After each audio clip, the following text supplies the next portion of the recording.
A maioria dos soldados, no maior conflito da história, preferia morrer a apertar o gatilho. Durante a Segunda Guerra Mundial, o exército mais poderoso do mundo descobriu uma falha catastrófica, uma paralisia moral invisível que impedia seus homens de atirar. E aí, um homem decidiu quebrar o silêncio sobre esse segredo desconfortável. E o que ele revelou mudou para sempre a forma como seres humanos são treinados para a guerra. Existe uma obra que abalou o Pentágono, mostrando que o soldado não era uma peça mecânica, mas alguém movido por dilemas éticos profundos. De repente ficou claro: a verdadeira barreira para a vitória não era a tecnologia, era a mente humana. Se você acha que treinamento militar é só sobre precisão, espera até entender essa revolução. Uma mudança que transformou homens comuns em reflexos de combate. Como o alto comando saiu de 25% para quase 100% de disparos. Quais foram as consequências sombrias de transformar o ato de matar em algo automático?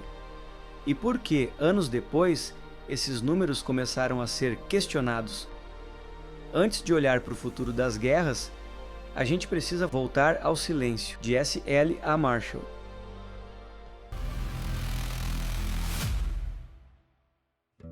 Para entender essa crise, a gente precisa ir direto para os campos de batalha da Segunda Guerra Mundial. William Marshall não era só um historiador militar, ele era um oficial obcecado pela verdade da guerra. E para ele, essa verdade não estava nos mapas dos generais, mas nos olhos de quem puxava o gatilho. Durante o conflito, ele percorreu várias frentes, entrevistando soldados logo depois do combate, tentando entender o que realmente acontecia ali.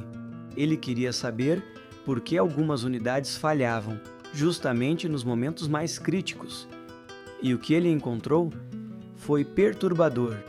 Uma barreira psicológica invisível que impedia homens de cumprir aquilo que era, teoricamente, sua função principal. Em 1947, ele publicou Men Against Fire, revelando que, no calor da batalha, a maioria dos soldados preferia se esconder, ou até fingir que estava lutando, do que realmente mirar e atirar contra outro ser humano. Isso mudou tudo.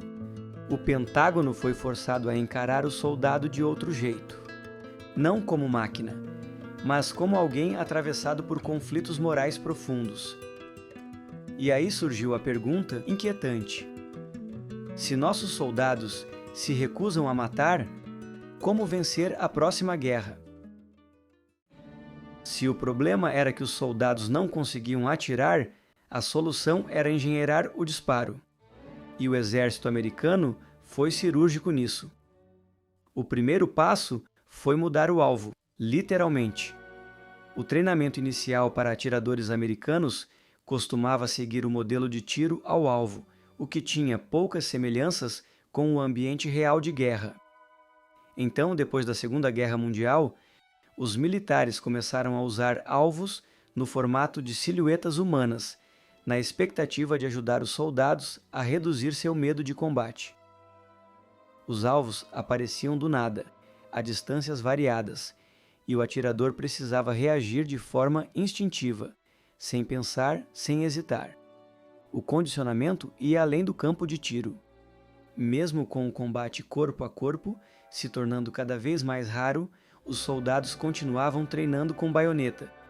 Não porque fossem usá-la, mas porque o exercício servia a outro propósito: despertar agressividade, suprimir o instinto de recuo. Esse tipo de prática visava tornar o indivíduo mais insensível a matar. Os resultados, medidos em números, pareciam confirmar que a teoria de Marshall estava certa e que o remédio havia funcionado. Na Segunda Guerra, segundo a própria tese, a taxa de disparo era de 15% a 25%.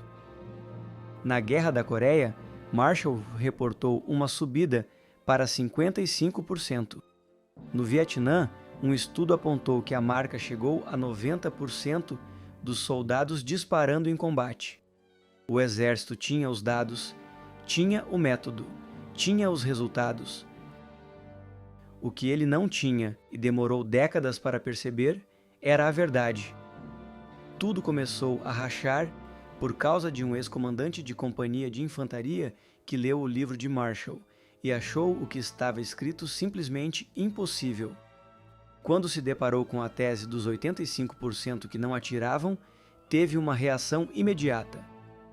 Se você tem mais de 60 anos, ganhou o distintivo de combatente de infantaria e teve sorte de sobreviver um mês sem levar uma bala, você sabe que as acusações de Marshall são absurdas, ridículas e completamente nonsense.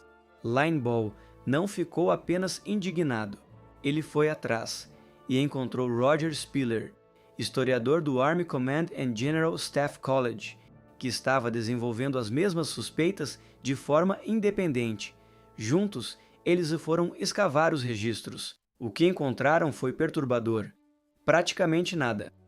Marshall afirmava ter entrevistado cerca de 400 companhias de infantaria na Europa, mas os cálculos não fechavam.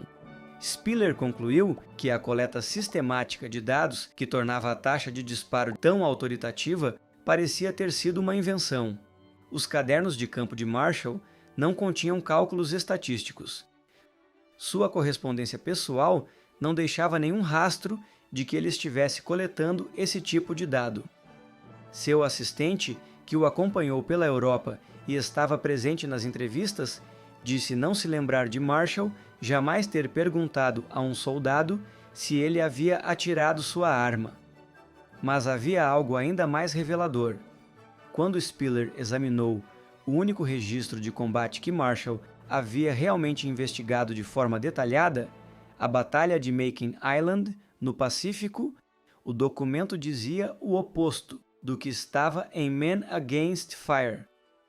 Em vez de soldados que se recusavam a atirar, o relatório descrevia uma histeria de disparos.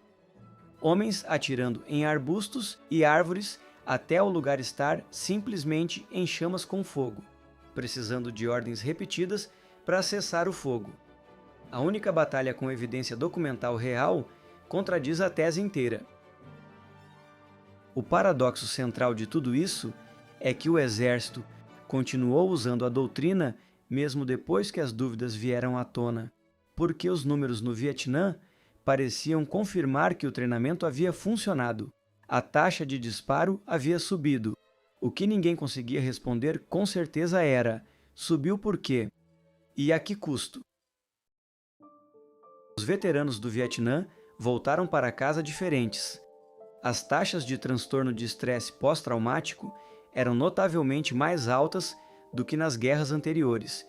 Parte dos pesquisadores passou a associar isso não apenas ao horror do combate em si, mas ao que havia sido deliberadamente retirado do soldado antes de partir: a hesitação, o bloqueio, a parte humana.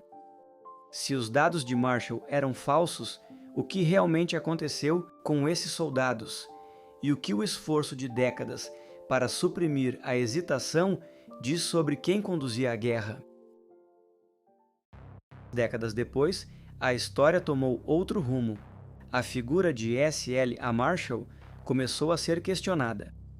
Também surgiram críticas ao método, entrevistas coletivas, sem rigor matemático claro.